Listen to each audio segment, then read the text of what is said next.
उत्तर प्रदेश के उप मुख्यमंत्री केशव प्रसाद मौर्य गुरुवार को बिजनौर जनपद के धामपुर पहुंचे, जहां उन्होंने भाजपा के प्रदेश संगठन महामंत्री धर्मपाल सिंह की माता की 13वीं संस्कार में भाग लिया। इसके उपरांत उप मुख्यमंत्री मुरादाबाद स्थित मूड़ा पांडे हवाई पट्टी पहुंचे, पत्रकारों से संवाद किया। वार्ता के दौरान उप मुख्यमंत्री ने श्रावण मास में कांवड़ यात्रा की शुभकामनाएं दी। उन्होंने कहा कि कांवड़ियों की सुविधा के लिए सरकार द्वारा हर जरूरी इंतजाम किए जा रहे हैं। किसी भी कांवड़ यात्री को असुविधा न हो, इसके लिए प्रशासन सतर्क है और व्यापक व्यवस्था की गई है।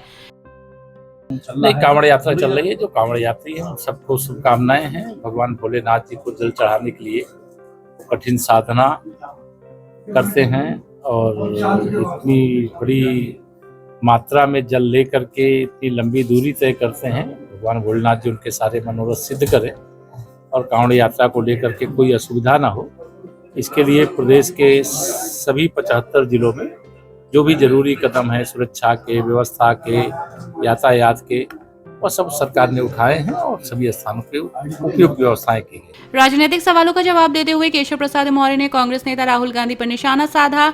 उन्होंने कहा कि राहुल गांधी को अब जेल याद आ रही है, क्योंकि उन्होंने वही काम किए जिनकी वजह से जेल जाना तय है। जिस दिन उनकी जमानत खत्म होगी उस दिन उनकी जेल यात्रा शुरू हो जाएगी। ये तो देखिए, जमानत में जो होता है, जब कोर्ट जमानत निरस्त कर देगी उस दिन जेल चले जाएंगे।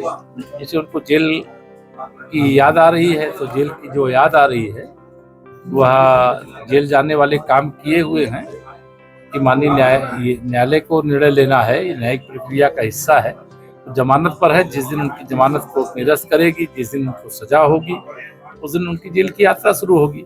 लेकिन लगातार पराजय दर पराजय से कांग्रेस बौखलाई हुई है।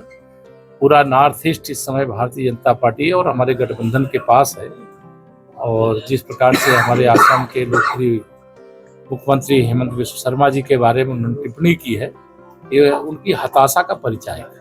इसके अलावा उप मुख्यमंत्री ने सपा पर भी हमला बोला है। उन्होंने कहा कि मुलायम सिंह यादव की सरकार हो या अखिलेश यादव की, दोनों ही सरकारों में आजम खान ने ऐसे काम किए जो नहीं किए जाने चाहिए थे। उन्होंने दावा किया कि कांग्रेस पराजय दर पराजय से बौखला गई है और जनता अब उन्हें पूरी तरह से नकार चुकी है।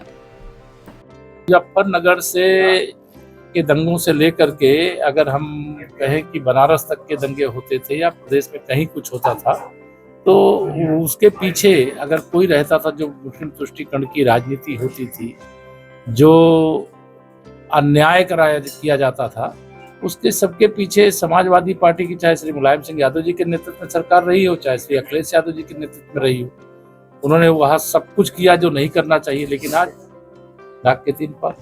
सर, प्रदेश अध्यक्ष और राष्ट्रीय अध्यक्ष का विधानसभा में आपका नाम चल रहा है, सर क्या कहेंगे? हाँ, मुझे कोई बताया है कि, और मैं आपको भी बताया दे रहा हूँ कि भारतीय जनता पार्टी के जो राष्ट्रीय अध्यक्ष होगा वो कोई भाजपा का कार्यकर्ता होगा, देश के किसी प्रदेश से होगा। और प्रदेश का जो अध्यक्ष होगा वो भी भाजपा का कार्यकर्ता होगा, प्रदेश के किसी जिले से होगा।